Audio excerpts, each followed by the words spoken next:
Assalamualaikum warahmatullahi wabarakatuh. Kita saking kelompok kalih badhe nampilake drama ingkang kapisan kula badhe ngrepangken diri kula Fania Dewani Ervina Handianti nomor absen 300 kawan dados Simbah. Kula Ervina Yudhistira nomor absen Sudoso dados anak Rakil. Kula Rea Nabila Arfiana nomor absen 3 doso dados anak Barep. Kula Siti Rasana saking nomor absen 3 doso kalih dados ibu. Kula Fadla Azhar absen 11 dados Naraka. Kulo Bima Salvo Salih absen gangsal dados bapak. Langit mendung lan udan grimis ing wayah sore iku ana sawijining kaluwarga kang mapan ing omah kang prasaja.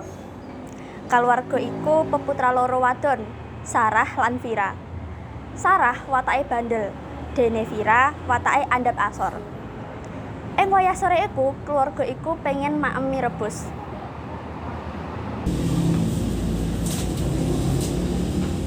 Udan-udan ngene iki wong-wong mesti padha krasa luwe ya, Bu. Eleh Pak padine jenengan sing luwe. Ajeng dahar napa, Pak?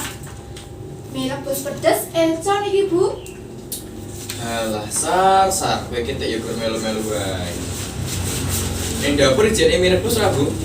Telas, Pak, dereng belanja bulanan. Oh iya, nek nang warung kok titip ndok sekilo wae karo teh tubruk siji wae ya, Nduk. Wes kono sar, tukuan ning gone Bu Tanti, tak wene dhuwit. Sarah sing lagi dolanan HP mangkel lan males keprungu dawuhe bapak. Ora gage mangkat, malah mbantah posisine kang lagi nggarap tugas. Ampun ganggu to, Pak. Lah niku lho, enten Vira.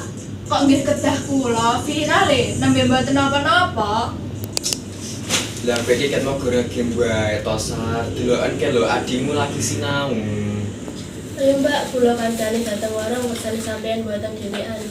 Mbok kowe dhewe iso to mandiri. Sarah, kowe iki dadi mbak ibu nutuke sing apik nggo adine. Kok kaya ngono ya mbantah? Nggih pun pundi antone. Nah, boyo ngono pitondo ket mau. Lele ditambah selip-selip ning ngono ku. Iki kersane to, Bu. Oh iya, yang penting duit duit Iki nya. Kowe kuwi lho, Fir, sinau wae dadi aku to sing kudune aku ning marung. Sampean lho Mbak ganggu wae, aku lagi sinau lho. Kowe kuwi yo mbok wis sareng diri mbok ora usah nyeneni adine wae. Wong yo lagi sinau, adine lagi nggarap tugas. Apa to Bu, salah wae. Lah aku lho yo lagi leren kan mau nggarap tugas. Wes aja padha gemberan. Kaya ngene wae gemberan, kowe iki seduluran wong loro. Ya kudu rukun, sak omah, sak keluarga, ya isin to karo tanggane nek kaya ngono iki. Mbok yo wes, aja mergo masalah sepele ngene iki dadi do bubrah kabeh. Nggih Mbah, Pak, Bu kula nyuwun pangapunten. Amargi kula lan Mbak Sarah gemerah wae. Kula nggih nyuwun pangapunten, Mbah, Pak, Bu.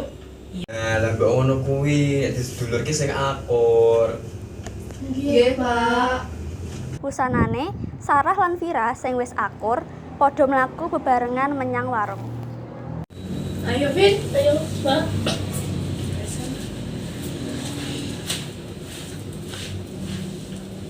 Oke. Cekap semanten saking kita. Mugi sakit dados kula kagem menonton lan menghibur penonton. Mbok bilih wonten kalepatan kula lan renasan nyuwun pangapunten. Wassalamualaikum warahmatullahi wabarakatuh.